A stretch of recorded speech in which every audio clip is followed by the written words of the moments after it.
I never knew a room decorated for celebration could feel so suffocating. How the soft glow of string lights and the scent of fresh flowers could twist into reminders of a future that had already died hours earlier. I remember sitting on the edge of the rehearsal stage, still in the clothes I'd worn when I walked in on them, my hands trembling so badly I couldn't even hold the bouquet someone had handed me before everything shattered. The laughter I heard behind that door still echoed in my ears, too intimate, too familiar, a sound that didn't belong to strangers caught in a moment of weakness, but to two people who had stood beside me through every milestone, claiming loyalty they clearly never meant. And afterward, when I finally managed to tell my parents, with my voice cracking, with my heart half numb, they looked at me not with outrage, not with the fierce protection I expected, but with a complicated disappointment, as though I had disrupted the wedding instead of uncovering the truth. They said emotions run high before a ceremony, that stress makes people act irrationally, that perhaps we should simply postpone things until everyone had calmed down, as if betrayal could be smoothed out like a wrinkled tablecloth. And sitting there alone in that overly decorated room, surrounded by everything that had been chosen for a future I no longer recognized, I kept replaying one question, loud, bitter, impossible to ignore. How do you walk down an aisle towards someone who proved a week too soon that they were never walking toward you at all? In the days leading up to the wedding, everything had started to blur together into a confusing mixture of errands, decisions, fittings, and emotions that ranged from anticipation to exhaustion. My name is Rachel, and for most of my life I'd believed that weddings were supposed to be the peak of joy, a culmination of love and time and shared dreams. I had imagined this moment so many times as a little girl, draping sheets across my shoulders like veils, rehearsing what it would feel like to walk toward the person who promised to love me forever. As an adult, reality softened the fantasy, but the core hope remained, that I would marry someone who loved me with the same clarity and loyalty I offered in return. For almost 3 years, I thought I'd found that person in Evan, and I thought I'd found unconditional female friendship in Camille, who had been my roommate in college, my late-night confidant, and eventually my maid of honor.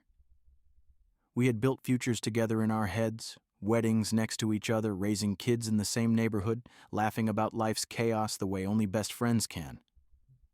I never imagined that the two people I trusted most would also be the ones who would dismantle everything I'd been building without showing even the slightest hesitation. The unraveling began so subtly that at first it didn't register as anything out of the ordinary. Evan grew slightly more distracted the closer we got to the ceremony, but stress does strange things to people, and I chalked it up to pre-wedding jitters. He had been involved in the logistics, almost too involved, constantly insisting on double-checking vendors, monitoring schedules, coordinating with our planner. It should have reassured me, but occasionally I caught a flicker of irritability or a distant look in his eyes that I couldn't interpret. I assumed it was normal anxiety about making everything perfect. Love makes you rationalize almost anything. As for Camille, she had always been vibrant and theatrical, the kind of friend who filled any room with laughter. In the last month, though, she had become slightly overbearing, insisting on planning every detail, insisting on private meetings with Evan to go over surprise elements, insisting that I stay relaxed and trust them both. It wasn't unusual for her to dive into something with obsessive intensity, so again, I brushed off the discomfort. She was my best friend. Evan was the man I loved. Doubt seemed unnecessary, even insulting. Looking back, the signs were everywhere.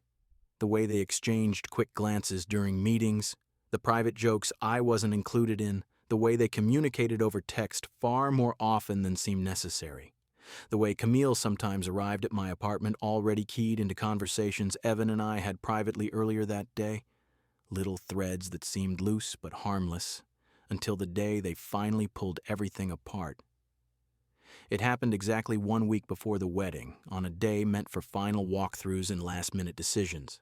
The three of us were supposed to meet at the venue to approve the final decor layout, but Camille texted last minute saying she'd be a little late, and Evan said he might stop by early to check on something with the florist. Their messages didn't raise alarm. In fact, I felt grateful they were taking initiative. I decided to head to the venue ahead of schedule as well, thinking it would be nice to surprise Evan, maybe steal a quiet moment together amid the chaos. When I arrived, the building was quiet in a way that felt almost sacred. Sunlight filtering through grand windows, chairs neatly stacked, candles waiting to be placed. A few decorators worked silently in the back, but the main hall was empty. I walked up the steps toward the bridal suite, thinking Evan might be using it as a workspace for the florist mock-up. I remember feeling strangely peaceful in that moment, imagining what it would be like to stand here in exactly 7 days wearing my dress, hearing music swell, watching my future husband's face soften with emotion. But as I reached the top of the stairs, a sound broke through the stillness, a sharp laugh, light and familiar, followed by a low murmur. Camille's voice, followed by Evan's. There was something different in the tone, too playful, too intimate, too private. I stopped, my foot hovering above the next step, my breath suddenly trapped somewhere between my chest and throat.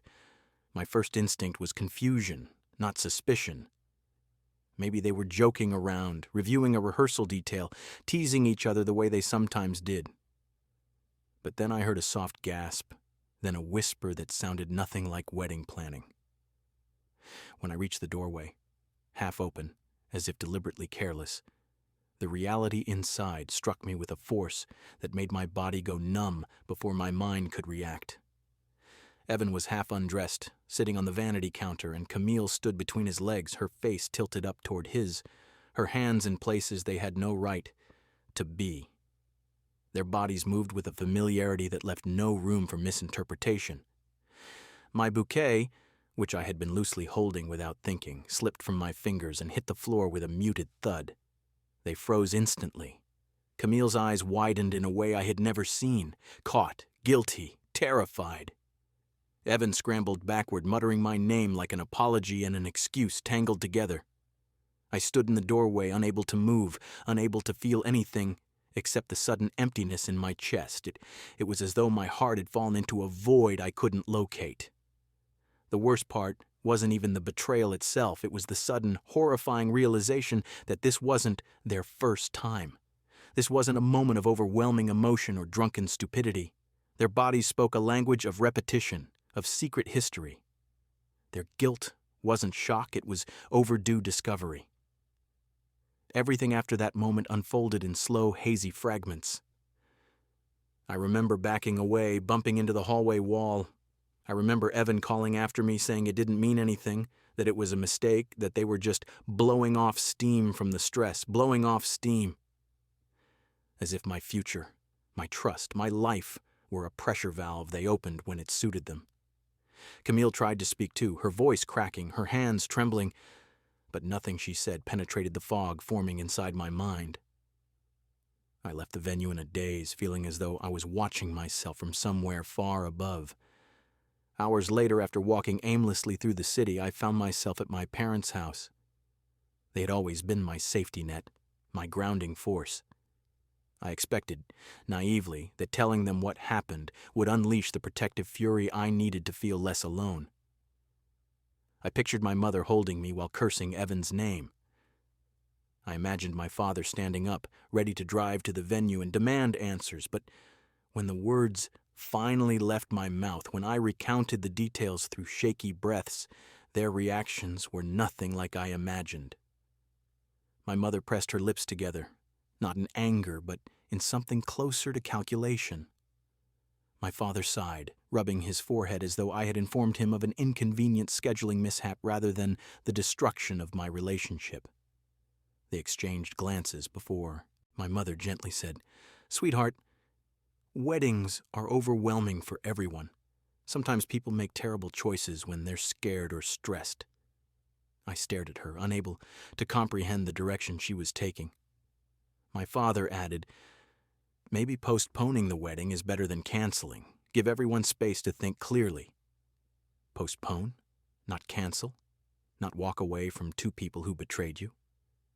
It was as though they had watched my heart break and decided the mess was too inconvenient to deal with.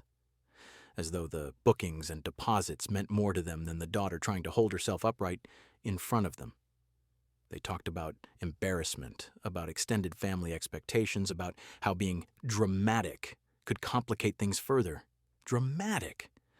I felt the floor tilt beneath me. I hadn't realized until that moment how alone I truly was. Not because my parents rejected me, but because they refused to see betrayal for what it was. They wanted convenience, they wanted control, they wanted silence instead of disruption. And I sat there across from them, feeling smaller with every word they spoke, wondering how I could possibly choose what was right for myself when the people meant to protect me wanted to bind me to someone who had already proven he didn't deserve me. That night, I lay awake staring at my ceiling, replaying everything. Camille's gasp, Evan's scramble, my mother's clinical suggestion to postpone, the suffocating atmosphere inside the decorated venue. And as the hours crawled by, the realization hit with sobering clarity. The wedding wasn't just broken. The foundation was gone, the trust was gone, the support I expected was gone. All that remained was the quiet truth I had been too heartbroken to name aloud. I couldn't stay tethered to people willing to wound me and call it love. But admitting that was only the beginning of a far more complicated storm. In the days immediately following the discovery, time became something shapeless. Hours stretching into each other without distinction. Mornings that felt like evenings, evenings that carried the heavy quiet of early dawn. I moved through my own life like a visitor, someone observing the remnants of what had once felt solid and inevitable. My phone buzzed constantly. Calls from Evan, texts from Camille, messages from relatives asking about rehearsal plans. But I couldn't bring myself to reply to any of them. Every vibration felt like a reminder of the future that had vaporized in the span of seconds behind that half-open bridal suite door. I deleted nothing, responded to nothing, just existed in the suspended space between heartbreak and clarity, trying to understand how two people I had trusted so deeply could betray me with such ease, and how my parents could ask me to keep standing in the wreckage as if the ruin wasn't complete. Evan eventually showed up at my apartment unannounced, pounding on the door with a desperation that might have once pierced me, but now only exhausted me. When I finally opened it, not out of hope, but out of a need to end the noise, he looked disheveled, eyes red, hair mussed, suit jacket wrinkled as if he had thrown it on without thinking. He stepped inside before I could tell him not to, as though he still believed he had a place in my home. His presence filled the entryway with a blend of cologne and guilt I recognized immediately. He began talking fast, apologies tripping over each other, excuses tangled like frantic vines. He said he didn't know what came over him. He said it had only happened a few times. He said the stress of the wedding had gotten to him. He said Camille had always been too emotional and had taken advantage of a moment of weakness. Weakness, as if infidelity were a slip of the tongue, as if betrayal were a stumble on uneven pavement. I let him speak until his explanations collapsed into silence. Then I asked the only question that mattered: why her? The answer shattered him more than it shattered me because he didn't have one. He stuttered, trying to formulate something: nostalgia, opportunity, confusion. But the truth was written all over his face. He didn't cheat because of love or passion or deep emotional need. He cheated because he could, because the opportunity presented itself, because he assumed I would never find out, because the risk seemed small compared to whatever thrill he felt in the moment. When he finally ran out of words, the silence between us grew thick, a silence filled with everything that could never be rebuilt. He reached out to touch my arm, as if physical contact could bridge the chasm he had carved. I stepped back, not out of anger, but out of recognition. His touch no longer belonged in my life. He tried again, asked if we could talk to a counselor, if we could work through it, if we could postpone the wedding and revisit things when emotions weren't so high. The same vocabulary my parents used: postpone, revisit, work through. They all sounded like attempts to salvage a perception of normalcy rather than confront the truth. I told him calmly, almost too calmly, that there was no postponement for this. There was only cancellation. Permanent, irrevocable cancellation. The word hit him like a physical blow. His face crumpled, and for a moment I saw the man I thought I knew, the man who had held my hands through career decisions, who had laughed with me in grocery aisles, who had whispered promises during the early months of dating. But that man was not the one who had stood in that bridal suite. That man was not the one who broke me. He stayed for another hour, alternating between apologies and bargaining, between desperation and self-blame. When he finally left, he stood in the doorway with a kind of hollow disbelief, as if he had expected me to fold the way others in his life probably had, as if forgiveness were something I offered without limits. But this wasn't a miscommunication or a mistake. This was a rupture he had created with full awareness of the consequences. When the door closed behind him, I exhaled for what felt like the first time in days.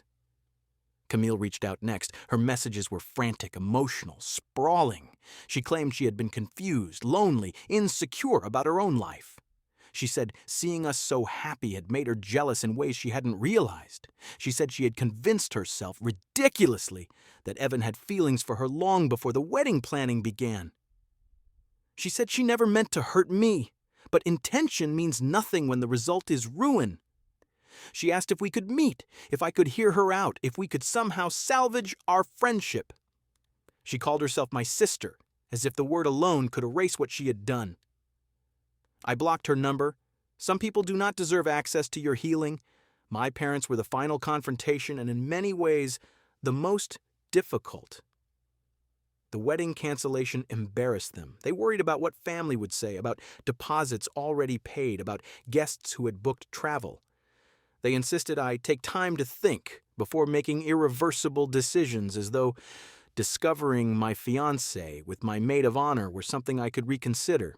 When I told them I was not postponing, I was ending it, my mother's expression tightened into something I hadn't seen since childhood disappointment. My father tried reason, urging me to consider the emotional intensity of the situation. They said I was letting emotion dictate my future. They asked if I was sure I wanted to throw away years of planning. They said people make mistakes, but some mistakes are character. Some mistakes reveal exactly who a person is. Some mistakes show you who is willing to protect you and who is willing to protect the appearance of stability at your expense. I realized then that my parents weren't trying to save my relationship. They were trying to save face. They had grown up in a world where appearances mattered more than emotional truth, where marriages were repaired quietly in back rooms, where daughters were expected to endure to preserve family dignity. I saw in their reactions not malice, but conditioning. And I saw, painfully clearly, that I would have to choose myself, even if they didn't choose me in this moment. The day I officially canceled the wedding, the venue coordinator spoke to me with gentle sympathy.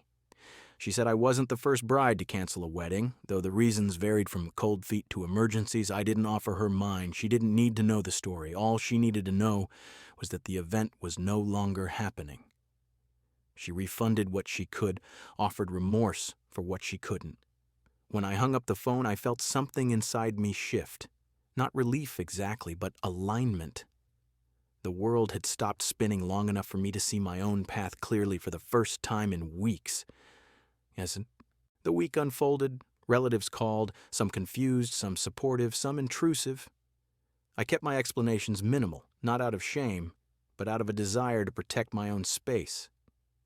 Evan made one last attempt to see me in person, standing outside my building with a bouquet of white roses, the same ones we had chosen for the wedding aisle. The symbolism was lost on him. I asked him gently, firmly, to leave. He finally did. And then slowly, life began to rearrange itself. My apartment became my sanctuary again. The silence became comforting rather than suffocating. Friends who truly loved me came over with food, blankets, movies, and quiet companionship. They listened without asking for more detail than I could give. They reminded me that losing two people doesn't diminish my worth, it reveals theirs. Even my parents softened eventually. When the embarrassment faded and they saw the clarity in my decision, they apologized, not for their initial reaction, but for failing to support me when I needed it. It wasn't perfect, but it was a start. Healing came in waves, sometimes gentle, sometimes sharp. Some days I mourned the future I had almost stepped into. Other days I felt liberated, grateful I discovered the truth before binding myself legally and emotionally to someone unworthy of my trust. I stopped blaming myself. I stopped replaying the moment in the bridal suite. I stopped giving mental real estate to the people who had betrayed me. And somewhere in the quiet spaces between grief and recovery, I found the version of myself who had always been there, resilient, perceptive, fierce in ways I had forgotten. The wedding never happened. The relationship ended before it could become a legal prison. The friendship died the moment Camille chose selfishness over loyalty. But I survived. I chose truth over illusion. I chose myself over the comfort of pretending. And standing firmly in that choice, I learned something that will stay with me for the rest of my life. Protecting your peace is not dramatic. Walking away from betrayal is not impulsive. Choosing honesty is not a loss. Sometimes the bravest thing a woman can do is refuse to walk down an aisle toward a future she didn't deserve, and step instead into the one she does.